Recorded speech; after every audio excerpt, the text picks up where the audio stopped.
Hello everyone, my name is Sri Satya Dewi. Now I will explain about the component-based approach. What is component-based approach? The component-based approach is a methodology that breaks down user interface and functionality into smaller pieces. This approach aims to create fast, high-quality system. Thank you. My name is Deria Dera.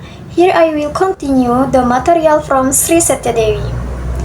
There are four principles of the component-based approach. First, components are independent. Second, there are component standards that define interface and facilitate component integration. Third, components are defined by their interface.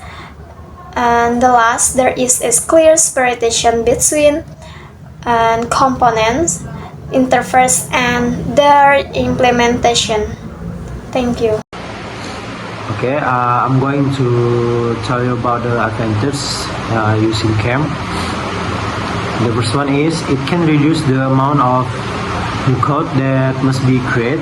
Second, components can be replaced without affecting system performance. Third, components are independent, so they do not interfere with other operations.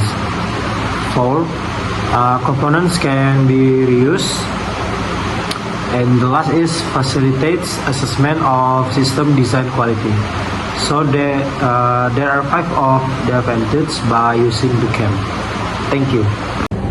I'm Aurelia. I will explain about disadvantage. First challenge in system evaluation maintains migration and compatibility. Change in one component can affect the entire system. Requires a well-planned maintenance strategy to ensure compatibility with other components. Migration to new technology can be difficult due to component dependencies. Second, protocols used to access components are less interoperable.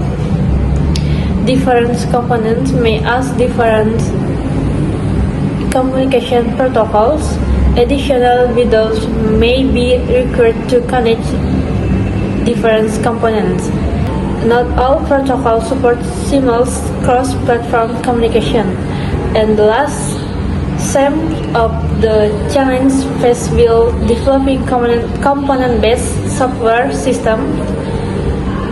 Selecting and integrating components from different vendors can be complex. Consistent documentation and standards can make development more difficult. Testing and debugging can be challenged due to multiple dependence between components. Thank you. I'm Sharon Solagracia Sire. Now I want to explain about the complementing. First, we analyze the needs and required functionality. Before we start building the components, we need to understand what the system requires and how the components will function. Next, we design the functionality using UML. UML helps us visualize how the components will interact with other parts of the system.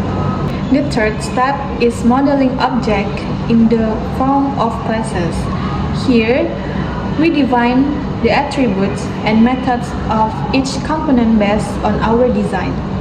Then, we create the necessary files based on the previous design.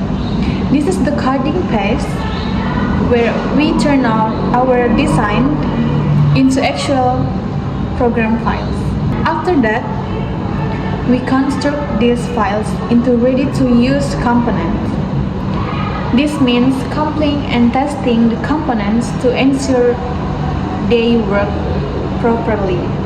Finally, we run the components on an application server. This is the final testing phase where we check if the components function correctly within the system.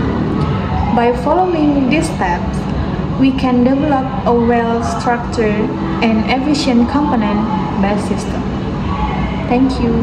Hello, my name is Sinta Permatasari. In this presentation, I will bring conclusion, and the conclusion is the component-based approach makes learning design more structured, systematic, and measurable. This approach can be applied in various types of learning and education, both at elementary, secondary, and tertiary levels, to achieve more effective results. And the last I say, thanks for your attention.